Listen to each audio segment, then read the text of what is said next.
Hello friends, welcome to me కథల సంపుటి. Friends, ఈరోజు రాగబంధం రక్తబంధం నవలలోని 3వ భాగాన్ని చూద్దామండి. నవలలోకి వెళ్లే ముందు ఇంకా ఎవరైనా మన ఛానల్ని సబ్స్క్రైబ్ చేయనట్లయితే మరిన్ని మంచి నవలలు వినాలనుకుంటే తప్పకుండా ఛానల్ని సబ్స్క్రైబ్ చేయండి, లైక్ చేయండి, షేర్ చేయండి. ఛానల్లో ఉన్న నవలలు విన్నాక మీకు కలిగిన భావాన్ని కామెంట్స్ రూపంలో నాకు అందిస్తారని ఆశిస్తున్నాను. ఆసక్తి ఉన్న మీ స్నేహితులకు, బంధువర్గానికి మన ఛానల్ని సబ్స్క్రైబ్ చేయమని చెప్తారని కోరుకుంటున్నాను. ప్లీజ్ సబ్స్క్రైబ్ టు మీ కథల సంపుటి ఛానల్. ఇక నవలలోకి వెళ్ళిపోదామా. మరి చదువుతున్నది శాంతినారాయణ. నిన్నటి ఎపిసోడ్లో చివరన రవిచంద్ర తన పెళ్లి రోజు కాబట్టి తన భార్యకి మల్లెపూలు, బాబుకి స్వీట్స్ తీసుకుని స్కూటర్ తీసుకుని బయలుదేరతాడు. ఆ తర్వాత కథలో ఏం జరిగిందో ఈ భాగంలో చూద్దాం. తమ పెళ్లి రోజు గుర్తుకొచ్చి తనలో తానే నవ్వుకున్నాడు. అతని మనసు ఉయ్యాలలా విహరిస్తోంది. లలిత పెళ్ళైన కొత్తలో ఎంత అందంగా ఉండేదేమిటి? ఇప్పటికీ అదే చెక్కు చెదరని అందం. పెదవులపైన నర్తించే మందహాస సిరులు, కళ్ళల్లో తారాడే మెరుపులు, గుండెల నిండా అనురాగ గనులు నింపుకొని తనను చేర్చుకుని స్వర్గసుఖాల్ని అందిస్తుంది. నిజంగా అటువంటి స్త్రీమూర్తి తన భార్య అవటం తాను చేసుకున్న పూర్వ పుణ్యఫలమే. ఆలోచిస్తుండగానే ఇల్లు చేరుకున్నాడు. స్కూటర్కి స్టాండ్ వేసి వీధి గుమ్మల్లోకి అడుగుపెట్టేసరికి తలుపుకున్న తాళం కప్ప అతన్ని వెక్కిరిస్తూ స్వాగతం పలికింది. ఆలోచనలో పడ్డాడు. ఎప్పుడూ లేని ఇంటికి తాళం పెట్టి ఉండడం విచిత్రంగా ఉంది. అమ్మ లలిత ఎప్పుడూ కలిసి బయటికి వెళ్ళే పని ఉండదు. ఎప్పుడైనా తాను, లలిత, బాబుగాడు కలిసి వెళ్తారు. అమ్మ సాధారణంగా బయటికి వెళ్ళదు, ఏ పురాణానికో గుళ్లకో తప్పించి. ఒకవేళ బయటికి వెళ్ళవలసి వస్తే లలిత తాను ఉదయం ఆఫీస్కి బయలుదేరేటప్పుడే తన పర్మిషన్ తీసుకుంటుంది. తనను ఆఫీస్ నుండి పెందలాడే వచ్చేయమని పదే చెప్పింది. లలిత ఎక్కడికి వెళ్ళినట్టు ఆలోచిస్తున్న అతడికి అభిముఖంగా నిలబడింది ఎదురింటి మీనాక్షమ్మ గారి మనవరాలు. అంకుల్, తాళాలు ఇవిగో అంటూ అరిచింది. ఆలోచనలకి స్వస్తి చెప్పి వర్తమానంలోకి వస్తూ తాళాలు అందుకుని, పాపా, ఆంటీ వాళ్ళు ఎక్కడికి వెళ్ళారమ్మా? నీకేమైనా తెలుసా? ఆతృతగా అడిగాడు. అంకుల్, మీకు తెలీదా అండి? సందేహంగా చూస్తోంది. రవిచంద్ర విస్తుపోతూ, నాకు తెలియడం ఏమిటి? ఏమైంది? ఏం జరిగిందో చెప్పమ్మా ఆందోళనగా అడిగాడు. మరీ లలిత ఆంటీకి వళ్ళు కాలిందిగా. మధ్యాహ్నం 3 గంటలకు అంబులెన్స్లో హాస్పిటల్కి తీసుకెళ్లారు అంటూ కొంత సారాంశం చెప్పింది. ఆ మాటలు వింటూనే నెత్తి మీద బాంబు పడినట్టయింది. కొయ్యలా అయిపోయాడు. అప్రయత్నంగా అతడి చేతిలో పువ్వులు, స్వీట్స్ క్రింద జారిపోయాయి. మెదడు మొద్దుబారిపోయింది. నరికిన చెట్టులా కుప్పగా కూలిపోయాడు. ఓ భయంకర ప్రళయం వచ్చి తనను చుట్టుముట్టి అందులో తాను కొట్టుకుపోతున్న అనుభూతి. దుఃఖంతో గొంతు పూడుకుపోయింది. ఎందుకిలా జరిగింది? పదే అంతరంగంలో ప్రశ్నించుకున్నాడు. అంకుల్ పాప తట్టి పిలిచింది. త్రుళ్ళిపడి ఈ లోకల్లోకి వస్తూ, పాపా, ఆంటీని ఏ హాస్పిటల్లో జాయిన్ చేశారో చెప్పగలవా? జీరబైన గొంతుతో ఆందోళనగా అడిగాడు. డాక్టర్ సులోచన గారి నర్సింగ్ హోమ్కి చెప్పింది పాప. రవిచంద్ర గబగబా స్కూటర్ స్టార్ట్ చేసి సులోచన నర్సింగ్ హోమ్కి పోనిచ్చాడు. హాస్పిటల్ ఆవరణలో స్కూటర్ ఆపి వడివడిగా ఆసుపత్రికి వరండాలోకి వచ్చాడు. వరండాలో బెంచ్ మీద పార్వతమ్మ గారు శోకమూర్తిలా కూర్చునుంది. మాటిమాటికి కళ్ళొత్తుకుంటోంది. మీనాక్షమ్మ గారు ఆమెను ఓదార్స్తోంది. ఇంత దారుణం జరిగిందని తెలిస్తే నా కొడుకు తట్టుకోలేడే తల్లి. పెళ్ళై ఇన్నాళ్ళైనా ఏనాడు వారిద్దరు పోట్లాడుకోవడం చూడలేదు. ఎంతో అన్యోన్యంగా ఉండేవారు. మా రవికి లలిత అంటే ప్రాణం. దానికి జరగకూడదు ఏదైనా జరిగితే వాణ్ణి పట్టుకోలేమే బాబు అంటూ బావురమంటోంది. ఓ 10 అడుగుల దూరాన ఉన్న రవిచంద్ర ఆ మాటలు వింటూ కొయ్యలా అయిపోయాడు. కలలోని మనిషిలా వచ్చి తల్లి ఎదుట నిలబడి అమ్మా అంటూ పిలిచాడు. అతడి గొంతు నూతిలో నుండి వచ్చినట్టుంది. పార్వతమ్మ కొడుకుని చూడగానే చటుక్కున లేచి, రవి, వచ్చావా? నీకోసమే చూస్తున్నాను బాబు. లలిత అతన్ని చుట్టేసి బోర్న విలపించేసింది. పొరలుతున్న దుఃఖాన్ని దిగమింగుకుంటూ కంపిస్తున్న పెదవులను పళ్లతో అదింపెడుతూ తల్లి భుజాలపై చేతులుంచి ధైర్యం చెప్తూ, అమ్మా, ఇంత దారుణం ఎలా జరిగింది? ఇప్పుడు లలిత పరిస్థితి ఎలా ఉంది? ఉద్వేగంగా ప్రశ్నించాడు. గ్యాస్ సిలిండర్ లీక్ అయింది బాబు చెప్పింది అదిరిపడుతూ.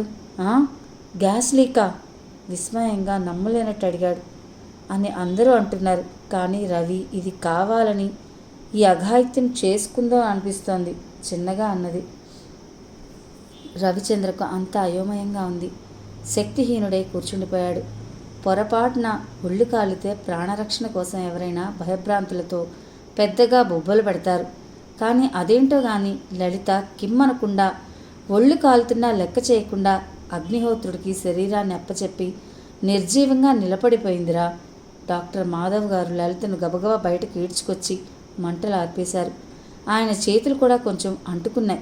ఇదంతా చూస్తుంటే లలిత కావాలని ఈ ఘోరం తెచ్చుకుంది అంది పార్వతమ్మ. ఏ కారణం లేకుండా లలిత ఎందుకు చేస్తుంది ఈ పని అడిగాడు. మీ ఇద్దరి మధ్య ఏమైనా మనస్పర్ధలా అంటూ ఆగింది. అబ్బే అలాంటిదేం లేమమ్మా. ఉదయం ఆఫీస్కి వెళ్ళేటప్పుడు పెందలాడే వచ్చేయమని మరీ మరీ చెప్పింది. నాకేమీ బోధపట్టలేదు. ఇంతకీ ఏ వార్డులో వేశారు ఆందోళనగా అడిగాడు. ఎమర్జెన్సీ వార్డులో వేశారు. ఎవరిని లోపలికి రానివ్వడం లేదు బాబు చెప్పింది. రవిచంద్ర ఎమర్జెన్సీ వార్డు వైపు కదిలాడు. సరిగ్గా అదే సమయంలో ఆ రూము నుండి హెడ్ నర్స్ బయటకు వచ్చింది. సిస్టర్, నా భార్య పరిస్థితి ఎలా ఉందండి గాబరాగా అడిగాడు. ఈ రాత్రి గడిస్తే గాని ఇంకా ఏది చెప్పడం కష్టం అని చెప్పి ముందుకు కదలబోయింది. సిస్టర్, నా భార్యను ఒక్కసారి చూడాలి అభ్యర్థనగా అడిగాడు. లోపలికి ఎవరిని అలౌ చేయడం లేదండి. అయినా ఆవిడ ఇప్పుడు స్పృహలో లేదు. Please sister. అతడి గొంతు గాద్గదమైంది. కళ్ళు చిప్పిల్లాయి. ఆమె కదిలిపోయింది. సరే రండి అంటూ రవిచంద్రను ఎమర్జెన్సీ వార్డులోకి తీసుకువెళ్ళింది. అక్కడ బెడ్ మీద దృశ్యాన్ని చూసిన రవిచంద్ర బాధతో విలవిల్లాడిపోయాడు. కళ్ళు రెండు సెలయేళ్ళైపోతున్నాయి. దాదాపు లలిత శరీరం అంతా కాలిపోవడం వల్ల నలుపుదేరి కమిలిపోయింది. ముఖం మాత్రం కొంచెం అంటుకుంది. ముక్కులోని రంధ్రాలు ఆక్సిజన్ ట్యూబు అమర్చబడి ఉంది. పసివర్ణంతో మిలమిలా మెరిసిపోయే ఈ లతను అగ్నికి ఆహారంగా ఎందుకు అర్పణ చేశావు? నేను నీకేమైనా ద్రోహం తలపెట్టానా? నువ్వు ఎంతో బాధకు గురైతే గాని ఇంతటి ఘోరం తెచ్చుకోవని. లలిత, నీ మనసులో ఏదైనా బాధ ఉంటే నాతో చెప్పుకోవచ్చు కదా. ఒకవేళ నా వల్లే ఏదైనా పొరపాటు జరిగితే నన్ను శిక్షించవచ్చు కదా. ఈ పని ఎందుకు చేశావో చెప్పు చెప్పు లలిత అంటూ మూగగా అతడి హృదయం ఘోషించింది. రెండు చేతుల్లోనూ ముఖం దాచుకుని నిశ్శబ్దంగా రోధించసాగాడు.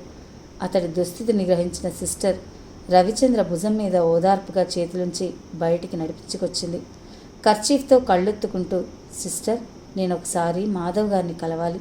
ఎక్కడున్నారు ఉద్విగ్నతతో అడిగాడు. డాక్టర్ గారు రెస్ట్ రూమ్లో కూర్చున్నారండి, వెళ్ళండి. ఆయన అరగంటకు వచ్చి లలిత గారి పరిస్థితి చూసి వెళ్తున్నారు చెప్పింది. రవిచంద్ర తల్లి చెంతకొచ్చి, అమ్మా, డాక్టర్ గారితో మాట్లాడొస్తానన్నట్టు కాంతేడి ఆతృతగా అడిగాడు కొడుకు కోసం గాలిస్తూ. పసివాడు గుర్తుకు రాగానే మనసు ద్రవించుకుపోయింది. వాళ్ళ అమ్మ కోసం ఏడుస్తుంటే మాధవ్ గారు తీసుకెళ్లారు. లలితను ఆ స్థితిలో చూసిన ఆయన కన్నీరు మున్నీరుగా విలిపిస్తున్నాడు. బాబుగాడిని గుండెలకు హత్తుకుని చిన్నపిల్లాళ్ళ రోధిస్తున్నాడు. నర్సులందరూ ఆయన దీనస్థితిని చూసి ఆశ్చర్యపోతూ, డాక్టర్ గారిని మేమెప్పుడు ఇంత ఢీలా పడిపోవడం చూడలేదని, ఆయన బాధ చూస్తుంటే హృదయాలు ద్రవించుకుపోతున్నాయని చెప్పుకుంటున్నారు చెప్పింది పార్వతమ్మ. రవిచంద్ర కన్సల్టింగ్ రూమ్లోకి ప్రవేశించి రెస్ట్ రూమ్ గుమ్మం దగ్గర ఆగిపోయాడు. లోపలికి అడగబెట్టుకుపోయిన అతడి కాళ్ళు టక్కున ఆగిపోయి ఎందుచేతనో వెనక్కి వచ్చేశాయి. లోపల నుండి వినిపిస్తున్న సంభాషణ ఎంతో ఇంట్రెస్టింగ్గా ఉండడంతో ఉత్కంఠతో చెవులు రెక్కించి వినసాగాడు. అంకుల్, మమ్మీకి ఒళ్ళు కాలిపోయిందిగా. మా స్కూల్లో పిల్లలు మమ్మీ చచ్చిపోయిందంటున్నారు. నిజమా? ఆ పసివాడి గొంతు జీరపోయింది. కళ్ళల్లో నీళ్లు సుడులు తిరిగాయి. బాబు, శ్రీ, అలా మాట్లాడకూడదు నాన్న. నేను వినలేనురా. మమ్మీ బ్రతుకుతుందమ్మా. మనందరి ఆయుష్ పోసుకుని బ్రతుకుతుంది. అపారమైన నమ్మకాన్ని వెలిబుచ్చుతూ వాణ్ణి ఓదార్చాడు. ఆవేదనగా వాణ్ణి గుండెలకు హత్తుకుని తానే ఓ పసివాళ్లా విలపించసాగాడు మాధవ్. రవిచంద్ర బ్రుకుటి ముడిపడింది. విస్మయంగా కొంచెం కర్టన్ తొలగించి గదిలోని దృశ్యాన్ని తిలకించాడు. మాధవ్ శ్రీకాంత్ని ఒడిలో కూర్చోబెట్టుకుని మేనంతా చేతులతో ఆర్తిగా నిమురుతూ నిశ్శబ్దంగా రోధిస్తున్నాడు. ఆ దయార్థ హృదయుని ఆంతర్యం అత్యంత విస్మయాన్ని కలిగిస్తోంది రవిచంద్రకి. తన భార్యను గూర్చి, తన కొడుకును గూర్చి ఎటువంటి అనుబంధం లేని ఆ వ్యక్తి అంతగా ఆవేదన చెందడం ఎంత ఆలోచించినా బోధపట్టలేదు అతడికి. మాధవ్కి ఎదురుగా కూర్చున్న ఆ వ్యక్తి, ఒరే మాధవ్, ఏ అనుబంధం లేని ఆమెను గూర్చి, ఈ పిల్లాన్ని గూర్చి నువ్వింతగా గుండె పగిలిపోయేలా దుఃఖిస్తున్నావు?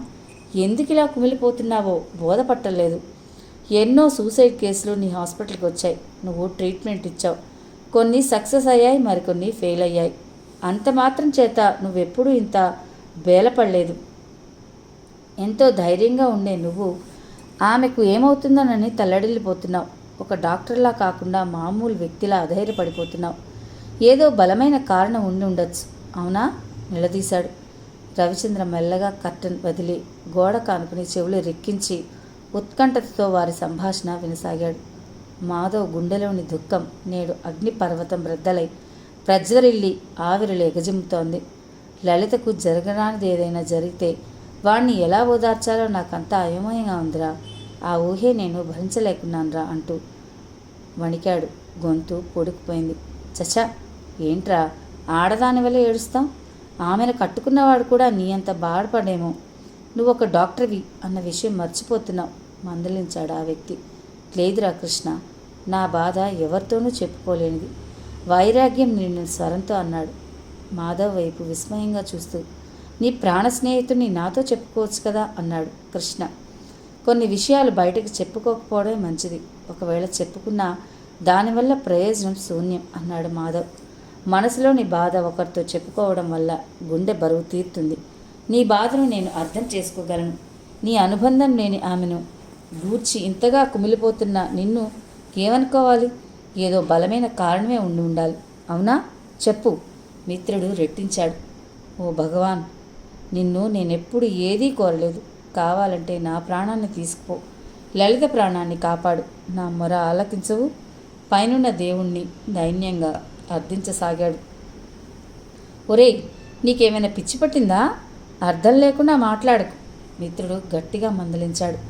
లేదురా, లలితకేమైనా అయితే నేను బ్రతకలేనురా దీనంగా అన్నాడు. అంటే మీ ఇద్దరి మధ్య ఏదో విడదీయరాని బంధం ఉండాలి, అవునా? చెప్పరా, మిత్రుడు ఫోర్స్ చేశాడు. మాధవ్ మౌనం వహించాడు. ఓ 5 నిమిషాలు గడిచాయి. ఉన్నట్టుండి ఆ పసివాడు ఆవలిస్తూ, అంకుల్ నిద్రొస్తుంది, పడుకుంటాను అన్నాడు. అది వాడు రోజూ పడుకునే టైం.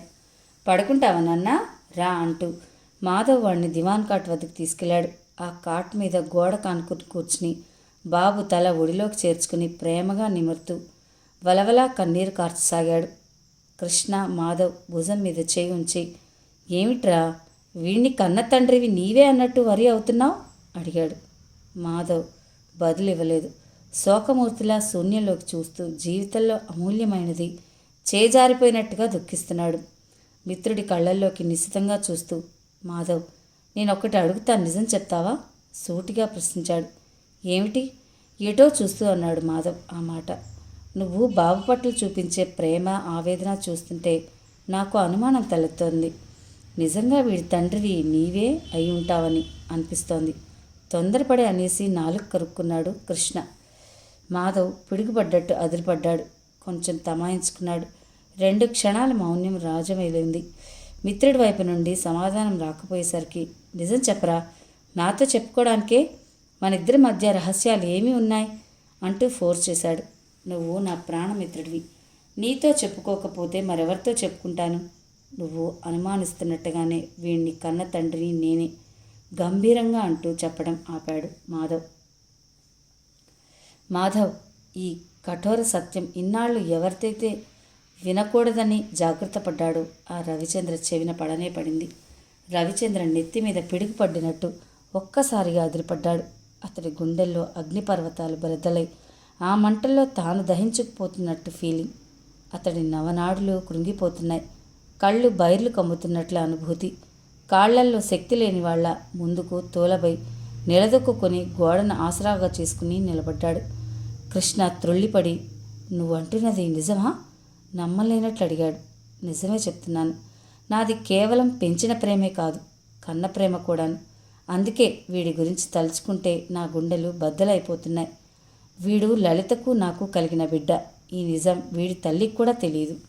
పాపం ఆ అమాయకురాలు వీడు రవిచంద్ర వలనే తనకు కలిగాడని అనుకుంటూ వచ్చింది ఇన్నాళ్ళు అంటూ చెప్పడం ఆగాడు మాధవ్. ఇదెలా సాధ్యం? కన్నతల్లికి కూడా తెలియని రహస్యమా? ఆశ్చర్యంగా అడిగాడు కృష్ణ. ఈ భయంకరమైన నిజం రవిచంద్రకు కానీ లలితకు కానీ తెలియదు. పాపం వారిద్దరూ నోముల పంట అనుకుని మురిసిపోతున్నారు. ఇది 7 సంవత్సరాల క్రితం జరిగిన సంఘటన అంటూ కొన్ని నగ్న సత్యాలను చెప్పడానికి ఉపక్రమించాడు మాధవ్. ఇది 7 సంవత్సరాల క్రితం జరిగిన సంఘటన. ఆ రోజు లలిత హై టెంపరేచర్తో ఒక్కతే మా నర్సింగ్ హోమ్కి వచ్చింది. నా భార్య సులోచన అప్పటికే ఆ రోజు బయట పేషెంట్లను చూడటం అయిపోవడంతో పని మీద బయటకు వెళ్ళింది. నేను వార్డులో పేషెంట్లను ఒక్కొక్కరిని ట్రీట్ చేసి వస్తుండగా లలిత కన్సల్టింగ్ రూమ్లో ఒక్కతే కనిపించింది. ఉన్నట్టుండి ఆమె స్పృహ తప్పి దబ్బున కింద పడిపోయింది. నేను గబగబా 2 అంగల్లో వెళ్ళి ఆమెను 2 చేతుల్లోకి తీసుకున్నాను. రెస్ట్ రూమ్లోకి తీసుకెళ్లాను. బెడ్ మీద పడుకోబెట్టాలని. అంతే, నా కళ్ళు ఆమె వైపు నిలిచిపోయాయి. ఆమె నగుమోములోని పసిటి కాంతులను వీక్షిస్తూ రెప్ప వేయడం మర్చాను. క్షణాలు గడుస్తున్నాయి. చూపు మరల్చుకోలేకపోయాను. నా 2 బాహువుల్లోకి గువ్వలా ఒదిగిపోయి వదనం నా ఛాతికి హత్తుకుని ఏవో గిలిగింతలు, మధురమైన హాయి, మాటలకందని భావాలు నా హృదయలో స్పందించాయి. ఆమె రూపలావణ్యానికి ముగ్ధుణ్ణయ్యాను. ఆమె తను లతలోని అణువణువు పొంగే మాధుర్యాన్ని చవిచూడాలని నా హృదయం ఆరాటపడింది. తనువు మొహంతో పులకలు దేరుతోంది. నా ప్రయత్నం లేకుండానే నా పెదవులు ఆమె పెదవులను అందుకున్నాయి. అంతే, నా వీపు మీద ఎవరో కొరడాతో చెళ్ళున చరిచినట్టు ఉలిక్కిపడ్డాను. పరాయి స్త్రీ అన్న విచక్షణ లేకుండా ఒక్క క్షణికావేశానికి లొంగిపోతున్నావా అంటూ నా అంతరాత్మ హెచ్చరించింది. అంతే, నన్ను నేను కంట్రోల్ చేసుకుని వెనక్కి తగ్గాను. ఆమెను బెడ్ మీద పదిలంగా పడుకోబెట్టి టెంపరేచర్ చూశాను. సిస్టర్ని పిలిచి ఆమెకు బి కాంప్లెక్స్ ఇంజెక్షన్ ఇమ్మని చెప్పి ఇంటికి వెళ్ళిపోయాను. ఇంటికి వెళ్ళిన ఆమె రూపలావణ్యమే నా కళ్ళ ముందు నిలిచి నన్ను కవ్వించసాగింది. లలితను తరచూ చూస్తుంటాను. ఆమెను చూడగానే ఈరోజు నాలో ఎందుకు ఈ అలజడి, తహతహ ఆరాటం. నాకు లలితతో పరిచయం ఇప్పటిది కాదు. లలిత నా క్లాస్మేట్. ఇద్దరం ఒకే స్కూల్, ఒకే కాలేజీలో చదువుకున్నాం. ఆనాటి నుండి లలిత అంటే నాలో మాటల్లోని చెప్పలేని ఆత్మీయత, అనురాగం మొలకెత్తాయి. ఆమెను మూగగా ప్రేమించేవాడిని, ఆరాధించేవాడిని. ఇద్దరం కంబైన్డ్ స్టడీస్ చేసేవాళ్ళం. తనకు ఎప్పుడైనా డౌట్స్ వస్తే నన్ను అడిగి క్లియర్ చేసుకునేది. తనకు డయాగ్రామ్స్ వేయడం అంతగా వచ్చేది కాదు. నాతో డయాగ్రామ్స్ వేయించుకోవడానికి మా ఇంటికి వచ్చేది. మా అమ్మ లలిత అందాన్ని, వినయాన్ని చూసి ఎంతో మురిసిపోయేది. ఇద్దరం ఎంతో ఉత్సాహంగా ఎంసెట్లో ప్రిపేర్ అయ్యాం. నాకు ర్యాంక్ వచ్చింది. ఎంబీబీఎస్లో జాయిన్ అయ్యాను. లలితకు ర్యాంక్ రానందున బీఎస్సీలో జాయిన్ అయింది. నాకు హైదరాబాద్ ఉస్మానియా యూనివర్సిటీలో సీట్ రావడం మూలన లలితను విడిచి దూరంగా వెళ్ళిపోవాల్సి వచ్చింది. అయినా లలిత రూపం మాత్రం నన్ను వెన్నంటే ఉండేది. పగలంతా చదువు ధ్యాస, రాత్రంతా లలిత ధ్యాసతోనే గడిపేవాడిని. ఈసారి హాలిడేస్ ఇంటికి వెళ్ళినప్పుడు నా ప్రేమను లలితకు వెల్లడించాలని, ఆమె అభిప్రాయం తెలుసుకోవాలనుకున్నాను. హాలిడేస్ ఇచ్చారు. ఇంటికి వెళ్ళాను. ఆ మర్నాడు నేను లాన్లో కూర్చుని ఏదో పుస్తకం తిరిగేస్తున్నాను. ఎవరో నా వెనకగా నిలబడి తన 2 చేతులతో నా కళ్ళను మూశారు. ఎవరే ఉంటారా అని నా చేతులతో ఆ చేతులను స్పృశిస్తూ ఎవరు అన్నాను. సమాధానం రాలేదు. 2 క్షణాలు గడిచాయి. విరజాజి తీగల కన్నా సుకుమారమైన ఆ చేతి వ్రేళ్ళ స్పర్శ ఎవరిదో నాకు అర్థమైంది. లలిత మంద్రంగా అంటూ ప్రేమగా చేతులను నా చెక్కిళ్లకు చేర్చుకున్నాను. లలిత మృదువుగా తన చేతుల్ని వెనక్కి తీసుకుంటూ కృష్ణవేణి తరంగల్లా నవ్వింది కిలకిల. నా ఎదురుగా కూర్చుంటూ, నేనని నీకెలా తెలిసింది అంది. ఏముంది, ఆ పిల్ల తెమ్మరిలా వీస్తున్న సంకేతం పరిమళాలను మోసుకొచ్చాయి.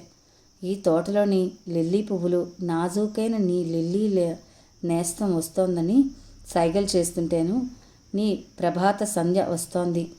ఇక నేనెందుకు అంటూ సాయం సంధ్య గుడ్ బై చెప్పి కనుమరుగైతేను ఇంతకంటే సమాచారం ఇంకేం కావాలి అన్నాను భావుకత్వంతో ఆమెనే తనని తీరా చూస్తూ. అమ్మో, నీ నోటి వెంట కవిత్వం జలపాతంలా జాలువారుతోందే. డాక్టర్ కాబోయి పొరపాటున కవి అవుతావేమో మందహాసంగా అంది. ఏం చేయను, నిన్ను చూశానంటే కవిత్వం తెరలు తెరలుగా వచ్చేస్తుంది. నిన్ను ఇలాగే రోజు చూస్తూ ఉంటే డిగ్రీని మర్చిపోయి భావకవినవుతానేమో చిలిపిగా అన్నాను. నా ప్రభావంతో డాక్టర్ డిగ్రీ మూలన పడితే మీ ఇంట్లో అందరూ నన్ను తిట్టుకుంటారు. అయితే ఇప్పుడే వెళ్ళిపోతాను అభినయంగా అంటూ లేవబోయింది. పర్వాలేదు కానీ కూర్చో, నిన్ను చూడటానికి నేనే మీ ఇంటికి వద్దామనుకున్నాను, ఇంతలో నువ్వే వచ్చావు అంటూ ఆమె చేయి పట్టుకుని కూర్చోబెట్టాడు. కొయ్యకు కోతలు, నన్ను చూడాలనిపిస్తే నిన్ననే వచ్చేవాడివి అంది బొంగమూతి పెడుతూ. నిన్నంతా ప్రయాణం చేసి ఉండడం వల్ల రాలేకపోయాను, సారీ లలిత అన్నాను బ్రతిమలాడుతూ. మళ్ళీ నేనే నాకు హాలిడేస్ వస్తున్నాయంటే ఎంత సంతోషమో తెలుసా అన్నాను. సెలవుల్లో ఇంటికెళ్ళి కాలక్షేపం చేయాలని ఎవరికుండదు అంది మామూలుగా. నేను మాత్రం నీ ముంగిట వాలాలని, నిన్ను చూడాలని, నీతో కబుర్లు చెప్పుకోవాలని ఆరాటంతో పరిగెత్తుకొచ్చాను అన్నాను. ఇంతకీ చదువు ఎలా చదువుతున్నావు అని అడిగింది. బాగానే చదువుతున్నాను. ఎంబీబీఎస్ అయిన తర్వాత పీజీ చేస్తావా అడిగింది. కాదు, పెళ్లి చేసుకుంటాను టకాల్లా అన్నాడు జోక్గా. అబ్బాయి గారికి పెళ్ళంటే ఎంత తొందరో. ఏ అమ్మాయి రెడీగా ఉందా అడిగింది నవ్వుతూ. ఉంది, నా ఊహల్లో విహరిస్తూ ఉంటుంది. నా ఊపిరిలో, నా దేహంలో, నా కళ్ళల్లో అన్నింటా ఆమె నిండిపోయింది మైమరుపుగా అన్నాను. ఎవరో చెప్పొచ్చుగా ఉద్విగ్నతతో అడిగింది. నా ఊహాసుందరివి నీవే అని నా పెదవుల వరకు వచ్చి ఆగిపోయాయి ఆ మాటలు. నా మనసు నన్నెందుకో బలవంతంగా ఆపేసింది. నా ప్రేమను వ్యక్తం చేయాలని ఎన్నో ఆశలతో వచ్చిన నేను ఆమె ఎదుట పెట్టలేకపోయాను. 2 చేతులు కలిస్తేనే కదా చప్పట్లు. అలాగే ప్రేమ అనేది కూడా 2 వైపుల నుండి పొంగి పొరలాలి. ముందు లలితకు తన మీద ఎటువంటి అభిప్రాయం ఉందో తెలుసుకోవాలి. తనను ఏ దృష్టితో చూస్తుందో గమనించాలి. తొందరపడటం వల్ల ప్రయోజనం ఉండదు అని ఓ నిర్ణయానికి వచ్చాను. ఇద్దరం కాలేజీ కబుర్లు చెప్పుకుంటున్నాం. ఉన్నట్టుండి లలిత కూర్చున్న తావు నుండి లేచి ఇంటి ముందు గులాబీ తోటలోకి లేడుకూన్లా పరిగెత్తింది. ఎన్ని గులాబీలో అంటూ గబగబా ఓ 2 గులాబీలు త్రుంచి తల్లో పెట్టుకుంటూ గబగబా వెనుదిరిగి 2 అడుగులు వేసింది. అంతే, కెవ్వున అరిచి కాలు కుంటుకుంటూ వచ్చి బేస్మెంట్ మీద చతికిలు పడిపోయింది. నాలో ఒకటే అలజడి, కలవరం కలిగాయి. 2 అంగల్లో వెళ్ళి ఏమైంది లలిత కంగారుగా అడిగాను. అరికాల్లో ముళ్ళు కుచ్చుకుంది అమ్మా, నొప్పిగా ఉంది బాధగా అరిచింది. ఈలోగా అమ్మ ఈ హడావుడికి మేమున్న చోటుకొచ్చింది. ఏమైందమ్మా లలిత కంగారుగా అడిగింది. ముళ్ళు గుచ్చుకుందా ఆంటీ అంది బాధగా మూలుగుతూ. నీకు గులాబీలు కావలిస్తే నేను కోసిచ్చేవాణ్ణిగా, ఆ ముళ్ళల్లోకి ఎందుకు వెళ్ళావు? ఏది కాలు చూడు నువ్వు. ఆమెకి అభిముఖంగా కూర్చుని పాదం పట్టుకోబోయాడు. వద్దు, ఇంటికి వెళ్ళిపోతాను, అమ్మ తీస్తుంది అంటూ కాలు వెనక్కి లాక్కుంది. కుంటుకుంటూ ఎలా వెళ్తావు? వాడిని ఒకసారి చూడని అమ్మా అంది అమ్మ. కలువరేకల్లాంటి మృదువైన తెల్లటి ఆ పాదాలను స్పృశించే భాగ్యం ఎంతో అదృష్టం చేసుకుంటే గాని లభించదు కదా. పాదాన్ని చేతిలోకి తీసుకుని పరీక్షించాను. పెద్ద ముళ్ళు బాగా లోతుకు దిగిపోయింది. అది తీయడానికి చాలా కష్టపడాల్సి వచ్చింది. లలిత అమ్మా అబ్బా బాధగా అరుస్తోంది.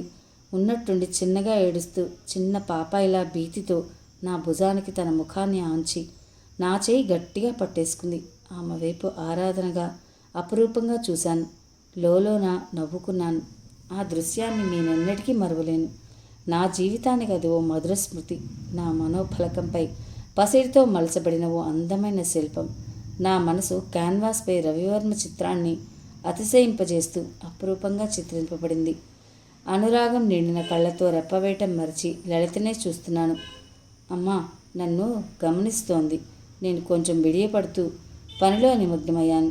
అయిపోయింది లలిత, ఓర్చుకో అన్నాడు. ముళ్ళును అతి జాగ్రత్తగా తీశాడు.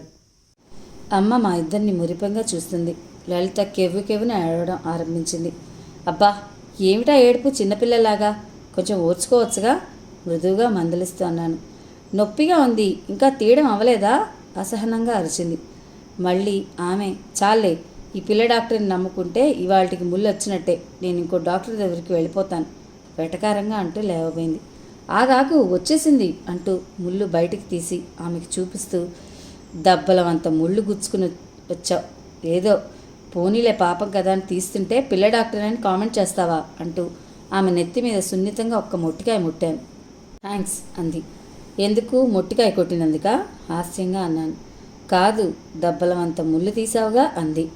థ్యాంక్స్కేం కానీ ఇలా చూడు, నా షర్టుకు అంటించిన ఈ మరకలు పోతాయంటావా చిన్న స్వరంతో అడిగాను. లలిత భయంతో నా భుజానికి తన ముఖాన్ని చేర్చడంతో ఆమె నుదుటిన దిద్దిన సింధూరం గుండ్రంగా ముద్రించబడింది.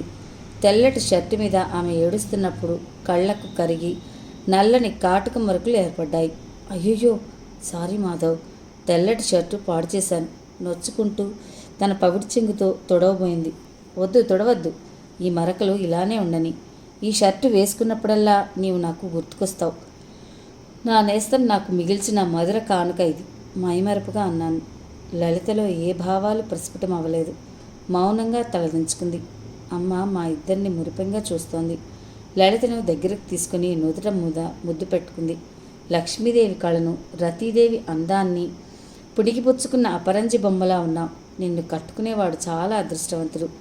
నిజంగా నీలాంటి కోడల్ని పొందే అత్త కూడా అదృష్టవంతురాలే అంటూ నా వైపు నవ్వుతూ చూసింది. అమ్మ ఎవరిని ఉద్దేశించి అంటుందో నాకు అర్థమైంది. బిడియంగా తలదించుకున్నాను. ఆ రాత్రి అమ్మ నాన్నగారి మధ్య జరిగిన సంభాషణ నా చెవుల్లో పడింది. అమ్మ నాన్నగారితో లలితను కోడలుగా తెచ్చుకోవాలని ఉంది అని చెప్పడం, నాన్నగారు అమ్మ మీద ఇంత ఎత్తున ఎగిరిపడ్డారు. నా చెల్లెలు కూతురు సులోచన తప్పితే ఈ ఇంటికి వేరే అమ్మాయి కోడలుగా రావడం నేనెంత మాత్రం అంగీకరించను. నా చెల్లెలకి మాట ఇచ్చాను. ఇచ్చిన మాట నిలబెట్టుకోకపోతే నా పరువు పోతుంది. సులోచనకి ఏం తక్కువని? కొంచెం రంగు తక్కువ అంతే. పైగా డాక్టర్ చదువుతోంది. రేపు ప్రొద్దుట వీళ్ళిద్దరూ నర్సింగ్ హోమ్ ఓపెన్ చేసి ప్రాక్టీస్ చేయొచ్చు. ఖచ్చితంగా తన నిర్ణయాన్ని చెప్పారు. నాకెంత మాత్రమూ సులోచనను భార్యగా స్వీకరించడం ఇష్టం లేదు.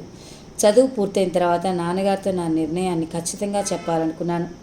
ఆ రోజు మధ్యాహ్నం నాన్నగారు నేను భోజనం చేస్తుండగా లలిత వచ్చింది. అంతే, ఒక్క ముద్ద కూడా నోట్లోకి వెళ్ళలేదు. చేస్తున్న భోజనం ఆపేసి లలితనే కన్నార్పకుండా చూస్తూ ఉండిపోయాను. నల్లటి అంచు కలిగిన కనకాంబరం రంగు కంచిపట్టు చీర కట్టుకుంది. ఆ చీరలో మెరిసిపోతున్న లలిత రూపలావణ్యాన్ని ఏమని వర్ణించను? లలిత కట్టుకోవడం వల్ల ఆ చీరకు అందం వచ్చిందేమో. బెంగాలీ పవిటలో 7 ఎరుపు రాళ్ళు పొదిగిన ముక్కు పుడక మల్లెమొగ్గల్లాంటి ముక్కుకు మరింత అందాన్నిచ్చింది. బెంగాలీ అమ్మాయిని తలపింపజేస్తోంది. ఈ మధ్య ఆడవాళ్ళు ఫ్యాషన్ కోసం ముక్కు పుడక తగిలిస్తున్నారు. కానీ అందరికీ అందాన్నివ్వదు. ఎక్కడో కొందరు స్త్రీలకు ప్రత్యేకించి అందాన్నిస్తుంది. లలిత చేతిలో పూల సజ్జ ఉంది. అందులో పళ్ళేవి ఉన్నాయి. అమ్మ లలితతో విభ్రాంతిగా చూస్తూ, ఏమిటమ్మా ఇలా వచ్చావు? ఈరోజు ఏం పూజ అంది. మర్చిపోయావంటి? ఈరోజు అట్ల తద్ది కదా గుర్తు చేస్తూ అంది లలిత. అవును, మర్చిపోయాను. ఈరోజు అట్ల తద్ది కదూ అంది నెత్తి మీద చేత్తో కొట్టుకుని. తన మతిమరుపుకు తిట్టుకుంది అమ్మ. మీకు పసుపు ఉండలు పళ్ళు ఇవ్వడానికి వచ్చానంటీ అంటూ ఆకులు, వక్క, పళ్ళు, పసుపు ఉండ అమ్మ చేతిలో పెట్టి పాదాలకు భక్తితో నమస్కరించింది. అమ్మ మనస్ఫూర్తిగా కళ్యాణ ప్రాప్తిరస్తు అంటూ ఆశీర్వదించింది. నాన్నగారు ఎప్పటి నుండి నన్ను గమనిస్తున్నారో తెలియదు. భోజనం ఆపేసి అటు చూస్తూ కూర్చున్నామేమిటి? భోజనం కానీ హెచ్చరిస్తున్నట్లు అన్నారు. సిగ్గుపడిపోతూ తలదించేసుకుని అన్నం తినడంలో నిమగ్నమయ్యాను. నాన్నగారు భోజనం కానిచ్చి చేయి వాష్ చేసుకుని టవల్తో తుడుచుకుంటూ, లలిత, నాన్నగారు ఊళ్ళో ఉన్నారా? ఏదో పలకరించాలన్నట్టుగా అడిగారు. ఊరెళ్ళారు అంకుల్ చెప్పింది లలిత. నాన్నగారు అక్కడి నుండి వీధిలోకి దారి తీశారు. అమ్మయ్య అనుకుంటూ స్వేచ్ఛగా ఊపిరి పీల్చుకున్నాను. ఇంతసేపటి నుంచి నాన్నగారు నా పక్కనే ఉండడంతో నాకు ఊపిరి సలపడం లేదు. నాన్నగారంటే నాకు చాలా భయం. ఆయన దగ్గర నాకు చేరిక లేదు. నాకు అమ్మతోనే ఎక్కువ అటాచ్మెంట్. హుషారుగా, ఏ లలిత ఇలారా అన్నాను. చిన్న స్వరంతో లలితకు మాత్రమే వినిపించేలా నా గొంతు మంద్రంగా పలికింది.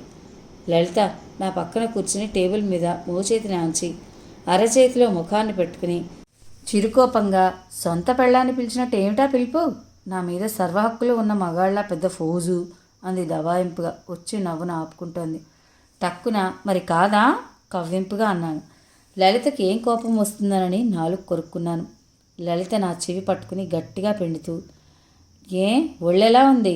తిమ్మిరిగా ఉందా? 2 తగిలిస్తానంతే బెదిరిస్తుంది. మరి ఇంకెలా పిలవాలట అన్నాను. సౌమ్యంగా పిలవచ్చుగా అంది. రావమ్మా లలితమ్మ, రావమ్మా, మా ఇంట కొలువై ఉందు గాని రావమ్మ మహాతల్లి, రావమ్మా అంటూ మెలోడీ వాయిస్లో పాట అందుకున్నాను. పాత సినిమాలోది ఆ పాట. కొంచెం మార్చి అదే స్వరంతో పాడాను. లలిత చెవిని వదిలిపెట్టి కిలకిలా నవ్వుతోంది. తెల్లని నురుగులాంటి అలలగా సాగుతున్న ఆమె నవ్వునే చూస్తూ ముగ్ధునయ్యాను. మాధవ్, నీది మెలోడీ వాయిస్. నీవెంత చక్కగా పాడతావని నాకు అసలు తెలీదు. ఓ పక్క డాక్టర్ విద్యను అభ్యసిస్తూ మరోపక్క సంగీతాన్ని అభ్యసించి భవిష్యత్తులో మంచి సింగర్గా స్థిరపడిపోతావు అంది. సంగీత డైరెక్టర్ గారు తమరి ఆశీర్వాదం ఉంటే తప్పక మంచి సింగర్ని అవుతాను. కానీ తమరికి గ్రాంధిక భాష ఎప్పటి నుండి అలవడింది? చిలిపిగా అడిగాను. సంగీత పరిజ్ఞానం తెలియని నాకు ఈ బిరుదేమిటి? విస్మయంగా అడిగింది. మరి నువ్వు నాకిచ్చావుగా సింగర్ బిరుదు, నవ్వుతూ అన్నాను. అబ్బా, నీతో ఏం మాట్లాడినా చిక్కే. ఇంత వయసు వచ్చినా చిన్నప్పటి నీ మాటల్లో చమత్కారం, చేతుల్లో కొంటెతనం పోలేదు. నీ ముక్కుకి తాడేసే చిన్నది వచ్చే వరకు నీలో ఈ చిలిపిదనం పోదు. నా ముక్కు పట్టుకుని ఊపుతూ అంది. టకాళ్ళు అందుకుని ఆ చిన్నది నా ఎదురుగానే ఉందిలే అన్నాను. ఎదురుగానా? ఎక్కడబ్బా అంటూ చుట్టూ పరికించి చూసింది అమాయకంగా. కళ్ళల్లో కళ్ళు పెట్టి చూడు అంటూ మళ్ళీ అదేదో సినిమాల పాట అందుకున్నాడు. నాయనా, ఏదో పొరపాటున మంచి సింగర్వి అవుతావని పొగిడాను. కానీ ఇలా పాటల వర్షం కురిపిస్తావనుకోలేదు. ఇక పాట ఆపి మాట్లాడు బాబు అంది కోపాన్ని అభినయిస్తూ. సరిగ్గా అప్పుడు అమ్మొచ్చింది. లలిత, ఈరోజు పూర్తి ఉపవాసం కదూ? చుక్క రాగానే పలహారం తీసుకుంటావా లేదా చంద్రుని చూసి తింటావా అని అడిగింది. లేదా ఆంటీ, చంద్రుని చూసిన తర్వాతే పలహారం చేస్తాను అంది లలిత. నాకు వాళ్ళ సంభాషణ బొత్తిగా అర్థం కాలేదు. అసలు ఈరోజు ఏం పూజ? లలితను అడిగాను. అట్ల తద్ది చెప్పింది. అంటే అన్నాను. ఏమో, అమ్మ ఉపాసం ఉండమనింది, ఉన్నాను. పూజ చేయమంది, చేశాను. పేరంటాళ్లకు పసుపుండలు పంచమంది పంచాను. అంతే, అంతకంటే నాకు ఇంకేం తెలియదు గబగబా చెప్పేసింది. పూజ యొక్క ఫలితం తెలియని దానికి పూజ చేయడం దేనికో అన్నాడు కళ్ళెగిరేసి. ఈ నోము చేయడం వల్ల కన్నెపిల్లలకు బోల్డంత బెనిఫిట్ ఉంది తెలుసా అంది వచ్చే నవ్వును ఆపుకుంటూ. చెప్పచ్చుగా అడిగాను. చెప్తే నవ్వుతావుగా బాబు, నువ్వు అసలే కోణంగివి అంది దాట వేస్తూ. నవ్వనులే, చెప్పు జిజ్ఞాసగా అడిగాడు. కన్నెపిల్లలు ఉదయం నుండి సాయంత్రం వరకు ఉపవాసం ఉండి చంద్రుని చూసిన తర్వాత పలహారం చేస్తే చంద్రుడి లాంటి మంచి అంటూ మధ్యలో ఆపేసింది. ఆమె ముఖం సిగ్గు దొంతరలచే ఎర్రబడింది. బొగ్గల్లో కెంపులు రాలాయి. చెప్పు అన్నాను ఆసక్తిగా. నేను చెప్పను బాబు, నాకు సిగ్గేస్తుంది. ఆంటీ, నువ్వు చెప్పు అంది అమ్మవైపు తిరిగి. ఈ నోము కొత్తగా పెళ్ళైన వాళ్ళు, ముత్తైదువులు, కన్నెపిల్లలు అందరూ చేస్తారా? తెల్లవారుజామున ఫలహారం తీసుకుని రాత్రి చుక్కను చూసే వరకు వచ్చి పచ్చి మంచినీళ్ళు కూడా తీసుకోకుండా, కన్నెపిల్లలైతే చంద్రుడు వచ్చే వరకు ఉపవాసం ఉంటే మంచిది. చంద్రుని చూసిన తర్వాత పలహారం తీసుకుంటే చంద్రుడు లాంటి భర్త దొరుకుతాడట చెప్పింది అమ్మ. మర్చిపోయి మధ్యలో ఏదైనా తినేస్తే? వికట ప్రశ్న వేశాడు. కుంటి నడ్డి బాగా వయసు మళ్ళిన వాళ్ళు భర్తగా లభిస్తాడట. ఈ నోము కన్నెపిల్లలు చాలా శ్రద్ధగా చేస్తారని చెప్పి అమ్మ కిచెన్లోకి వెళ్ళిపోయింది. లలిత వైపు ఆరాధనగా చూశాను. అదా సంగతి, చంద్రుడు లాంటి భర్త కోసం కఠిన ఉపవాసం చేస్తున్నావన్నమాట అనురాగం నిండిన స్వరంతో అన్నాను. ఆమె సిగ్గుతో చటుక్కున తలదించేసుకుంది. ప్రొద్దుటి నుండి పచ్చి మంచినీళ్ళు కూడా ముట్టలేదన్నమాట. లలిత నీరసంగా లేదు అని అడిగాడు. ఉంది, ఏం చేయను? ముఖం అదోలా పెట్టింది. ఎవరూ చూడకుండా కూల్ డ్రింక్, ఐస్ క్రీములు తెస్తాను, లాగించేయి సలహా ఇచ్చాడు. అమ్మో, వ్రతం భగ్నం అయిపోతుంది భయంగా అంది. పర్వాలేదులే, నీకు చంద్రుడి కంటే అందమైన వాడు వస్తాడు. ఇంకా చెప్పాలంటే మంచి మనసున్న, భార్య అంటే ప్రాణమిచ్చే భర్త వస్తాడు అభయం స్థితిలో అన్నాడు. దివ్యదృష్టి తెలిసిన వాళ్ళ అంత గ్యారంటీగా ఎలా చెప్తున్నావు అంది. నిన్ను కట్టుకునేవాణ్ణి నేనేగా. ఆ వాక్యం పెదవుల వరకు వచ్చి ఆగిపోయింది. ఎందుచేతనో ధైర్యం చేసి చెప్పలేకపోయాను. లలిత నన్ను గూర్చి ఏమనుకుంటుందో, అసలు నన్ను ఏ దృష్టితో చూస్తుందో తన ఇష్టానికి తెలుసుకోకుండా నోరు జారటం అంత మంచి కాదనిపించింది. టాపిక్ మారుస్తూ, ఎప్పుడూ ఓణీలు పనికినీళ్ళు కట్టేదానివి, ఈరోజు గెటప్ మార్చేవేమిటి అడిగాడు. నాకు చీర బాగలేదా అడిగింది. ఫెంటాస్టిక్, ఈ బెంగాలీ పైటలో అచ్చం బెంగాలీ అమ్మాయిలా ఉన్నావు ఆరాధనాపూర్వకంగా చూస్తూ అన్నాడు. అమ్మ ఎప్పటి నుండో మా ఇద్దరిని గమనిస్తుందో తెలీదు. అవునమ్మా లలిత, వాడన్నట్టుగా ఈ బెంగాలీ పవిటలో బెంగాలీ అమ్మాయిలా ఉన్నావే, నాకే ముద్దొస్తున్నావు. నిన్ను కట్టుకోబోయేవాడికి ఇంకెంత ముద్దొస్తున్నావో అంటూ అమ్మ నన్ను క్రీగంట చూసింది. అమ్మ మాటలను లలిత అంతగా పట్టించుకున్నట్లేదు. ఆమెలో ఏ ఫీలింగ్స్ లేవు. ఆ మాటలను తేలిగ్గా తీసిపారేస్తూ నవ్వి ఊరుకుంది. అంటే లలితకు తన మీద ఎటువంటి అభిప్రాయం లేదా? నేను మాత్రం సిగ్గుపడుతూ తలదించుకుని కంచంలో చేయి కడిగేసుకుని అక్కడి నుండి నా గదిలోకి వచ్చేశాను. ఓ 10 నిమిషాల తర్వాత లలిత నా గదిలోకి వచ్చి, మాధవ్, మా కాలేజీలో జువాలజీ టీచింగ్ అంత బాగుండడం లేదు. నాకు అసలు అర్థం కావడం లేదు. నీకు జువాలజీ బాగా వచ్చుగా, కాస్త ఎక్స్ప్లెయిన్ చేస్తావా? సాయంత్రం వస్తాను అని అడిగింది. ఏ కాలేజీలో మంచి లెక్చర్స్ లేరా అడిగాడు. అన్ని సబ్జెక్టులు బాగానే చెప్తారు కానీ జువాలజీ టీచింగ్ అంత బాగుండదు అంది. ఈరోజు ఎందుకులే, ఉపవాసంతో ఉన్నావు, నీరసం వస్తుంది, రేపు చెప్పుకుందాం అన్నాను. నువ్వు 3 రోజుల్లో వెళ్ళిపోతావుగా, ఈ రోజు నుండి ప్రారంభిస్తే అంది బ్రతిమలాడుతూ. సర్లే నీ ఇష్టం అన్నాను. సాయంత్రం 5 గంటల వస్తుంది అని చెప్పి వెళ్ళిపోయింది. సరిగ్గా సాయంత్రం 5 అవుతుండగా లలిత బుక్స్ పట్టుకుని వచ్చింది. నేను రీడింగ్ రూమ్లో కూర్చున్నాను. లలిత నా ఎదురుగా సోఫాలో కూర్చుంటూ, ఆంటీ లేదా మాధవ్ అడిగింది. అమ్మ పక్క వీధిలో పేరెంటానికి వెళ్ళింది. మొదలు పెడదామా అన్నాడు బుక్స్ అందుకొని. లెసన్ చదివి ఎక్స్ప్లెయిన్ చేస్తుంటే లలిత చాలా శ్రద్ధగా వినసాగింది. లలితకి చదువంటే చాలా ఇంట్రెస్ట్. మధ్య మధ్యలో డౌట్స్ అడిగి క్లియర్ చేసుకుంటుంది. ఎస్సేస్ నువ్వు ప్రిపేర్ చేసుకుంటావా చెప్పనా అడిగాను. బాబు నీకు పుణ్యం ఉంటుంది, ఎస్సేస్ కూడా చెప్పేయి, రాసుకుంటాను. బ్రతిమాలతో నోట్బుక్ పెన్ పట్టుకుని రెడీ అయింది. నేను ఆమెను ఆశ్చర్యంగా చూశాను. ప్రొద్దుటి నుండి పచ్చి మంచినీళ్ళు కూడా తీసుకోలేదు. ఒక పక్క నీరసంగా ఉన్న చదువంటే ఆమె చూపుతున్న శ్రద్ధ మనసులో అభినందించకుండా ఉండలేకపోయాను. నేను ఎస్సేస్ చెప్తుంటే ఆమె రాసుకుంటుంది. ఉన్నట్టుండి, లలిత నీకంత కష్టపడి చదువు చెప్తున్నాను కదా, గురుదక్షిణ నాకేమిస్తావు చిలిపిగా అడిగాడు. చాలే నాయన, ఓ గంట చదువు చెప్పి గురుదక్షిణ అడుగుతున్నావా? ఎవరైనా వింటే నవ్విపోతారు అంది మూతి తిప్పుతూ. అయితే నేను చెప్పను, బుక్ మూసేస్తూ బింకంగా అన్నాడు. సర్లే ఏం కావాలో చెప్పు నాయనా అంది ఇంక గత్యంతరం లేక. విన్న తర్వాత చెంపదెబ్బ కొడతావేమో భయాన్ని నటిస్తూ అన్నాడు. నాకు నచ్చనివి కొంటెగా అడిగావంటే అంతే పనిచేస్తాను అంది. వద్దులే తల్లి, నువ్వు నిజంగా కొట్టినా కొడతావు, నా బుగ్గలు కందిపోతాయి. మా అమ్మ అప్పుడప్పుడు అంటుంది, నా శరీరం ఆడదాని వలె అసలే సుకుమారము సున్నితము అట. మా అమ్మ ఎప్పుడూ నా వంటి మీద చిన్న దెబ్బ కూడా వేయకుండా పెంచింది. అందుకే నేనేమో దెబ్బలంటే నాకు విపరీతమైన భయం అభినయంగా అన్నాడు. నిజమే మాధవ్, ఆంటీ అన్నట్లు నీ శరీరం స్త్రీ శరీరం వలె అతి సుకుమారంగాను మృదువుగాను ఉంటుంది. నీ చెక్కిళ్ళ మీద నా చేతి వేళ్ళు పడ్డాయనుకో, దెబ్బకి ఎర్రగా కందిపోతాయి. అంత పని చెయ్యంలే, భయపడకు అంది.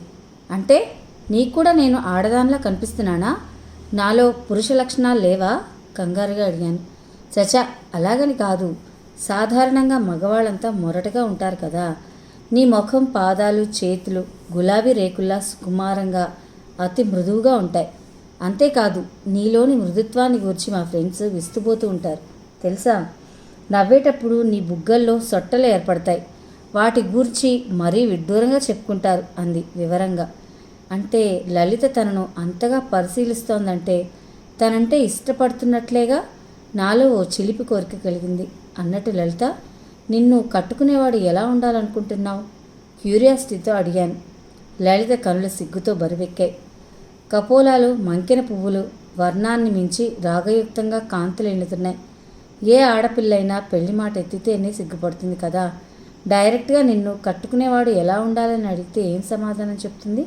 తన పిచ్చి కాకపోతే? చెప్పు లలిత, మనిద్దరం చిన్ననాటి స్నేహితులం, అలాంటప్పుడు మన మధ్య ఏ దాపరికాలు ఉండకూడదు అంటూ ఒత్తిడి చేశాడు. అందంగా లేకపోయినా మంచి మనసుంటే చాలు. బాహ్య సౌందర్యాన్ని అభిమానించను, ఆత్మ సౌందర్యాన్ని ఇష్టపడతాను.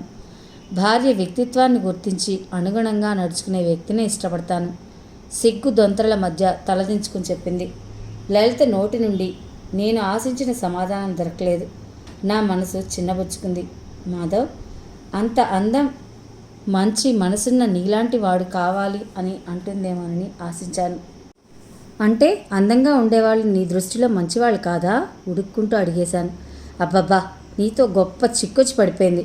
ఏ మాటన్నా పట్టుకుంటావు. నా ఉద్దేశం అది కాదు. సపోజ్ నువ్వు ఉన్నావనుకో, నీలో అందం ఉంది, మంచి గుణాలున్నాయి.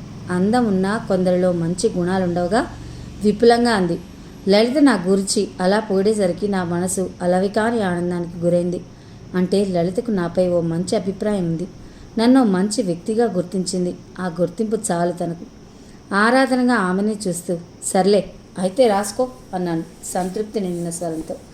లలిత తల చేతితో పట్టుకుని, మాధవ్ ఇక వ్రాయలేను, కళ్ళు తిరుగుతున్నట్లుగా ఉన్నాయి, విపరీతమైన దాహంగా ఉంది, నీరసంగా ఉంది. ఉదయం నుండి పచ్చి మంచినీళ్ళు కూడా తీసుకోలేదు. కళ్ళు తిరగవు, ఉండు పాలు కలిపి తీసుకొస్తానంటే లేవబోయాడు. అమ్మో, అమ్మకు తెలిస్తే తిడుతుంది. ఓ గంట ఆగితే చంద్రుడు వచ్చేస్తాడు. చంద్రుడిని చూసే వరకు ఏమీ తీసుకోను అంది దృఢంగా. లలిత, చదువుకున్నావు, నీకు కూడా ఈ చాదస్తాలు ఏమిటి? పిచ్చి కాకపోతేను నీరసం మీద కళ్ళు తిరిగి పడిపోతావు. నా మాట విను, సున్నితంగా మందలించాను. దాహంగా ఉంది, మంచినీళ్ళు తాగొస్తానంటూ వంటింటి వైపు దారితీసింది. ఓ 10 అడుగులు వేసిందో లేదో. మాధవ్, కళ్ళు బైర్లు కొమ్ముతుట్లున్నాయి అంటూ తల చేతితో పట్టుకుని క్రింద పడబోయింది. నేను మెరుపులా వెళ్ళి పొదవి పట్టుకున్నాను. లలిత, లలిత ఆందోళనగా పిలిచాను. అప్పటికే లలిత నా చేతిలో స్పృహ కోల్పోయింది. ఈ హడావిడిలో పొందికగా వేసుకున్న బెంగాలీ పవిట కాస్త ఆమె వీపు వెనక్కి జారిపోయింది. ఆమె ఎదపై ఒక్క క్షణం నా కళ్ళు నిలిచిపోయాయి. కన్నె వయసు పర్వాలు, ఎద సంపదలు నన్ను కవ్వించసాగాయి. గుండె లయ తప్పింది. ఎత్తైన ఆ హిమవత్ పర్వతాలపైన నా ముఖాన్ని దాచుకోవాలనే బలమైన కోరిక కలిగింది. ఆమె స్పర్శలోని తియ్యందనాన్ని ఆస్వాదించాలని కొత్త కొత్త కాంక్షలు ముప్పిరిగొన్నాయి. నా అణువణువు పులకరింతలు. తప్పు చేయడాన్ని ప్రయత్నించు, మనసు హెచ్చరిస్తోంది. నన్ను నేను కంట్రోల్ చేసుకున్నాను. కళ్ళతోనే ఆమె అందాలను ఆస్వాదించి పారవస్యంగా కళ్ళు మూసుకున్నాను. ఆమెను అపురూపంగా చూసుకుంటూ పదిలంగా సోఫా మీద పడుకోబెట్టి జారిన ఆమె పవిటను ఎదనిండుగా కప్పాను. కిచెన్లోకి వెళ్ళి ఓ గ్లాస్ పాలు, ఓ గ్లాస్ మంచినీళ్లు పట్టుకొచ్చాను. లలిత ముఖం మీద నీళ్లు చల్లాను. లలిత 2 నిమిషాల తర్వాత మెల్లగా కళ్ళు తెరిచింది. మెల్లగా లేచి కూర్చుంటూ, నాకేమైంది మాధవ్? ఆందోళనగా అడిగింది. గొంతు నూతిలో నుండి వచ్చినట్టుంది. ఏముంది, కళ్ళు తిరిగి పడ్డావు. ఈ పాలు తాగు. పాల గ్లాస్ అందించాడు. అమ్మకు తెలిస్తే తిడుతుంది, బిక్కమొహంతో అంది. తాగకపోతే నేను తిడతాను. తాగు, నాకు కోపం వస్తుంది తెలుసా? బెదిరించాను. ప్లీజ్ మాధవ్, నన్ను బలవంతం చేయి, ఇంటికి వెళ్ళిపోతానంది. వెళ్తే వెళ్ళు, నీ ఇష్టం. నేను వద్దంటే వింటావా? దారిలో నీరసం వచ్చి మళ్ళీ కళ్ళు తిరిగి పడిపోతావులే. అయినా నేను ఎవరిని చెప్పడానికి నీకు? కోపంగా అన్నాడు. ఫ్రెండ్స్, విన్నారు కదా నవలలోని ఈ భాగాన్ని. ఈ నవల మిమ్మల్ని అందరినీ అలరిస్తుందని ఆశిస్తున్నాను. నవల ఎంత హృదయంగా రచించిన రచయిత్రి గారికి మరొక్కసారి ధన్యవాదాలు. మీ అందరికి కూడా ఈ నవల ఎలా అనిపిస్తోందో అన్నది మీ ఫీలింగ్స్ని కామెంట్స్ రూపంలో నాకు తప్పకుండా అందిస్తారని ఆశిస్తున్నాను. మరిన్ని మంచి నవలల కోసం మన ఛానల్ని సబ్స్క్రైబ్ చేయండి, లైక్ చేయండి, షేర్ చేయండి. ప్లీజ్ సబ్స్క్రైబ్ టు మీ కథల సంపుటి ఛానల్. మరో భాగంతో మీ ముందుంటాను. అంతవరకు సెలవు. నమస్తే.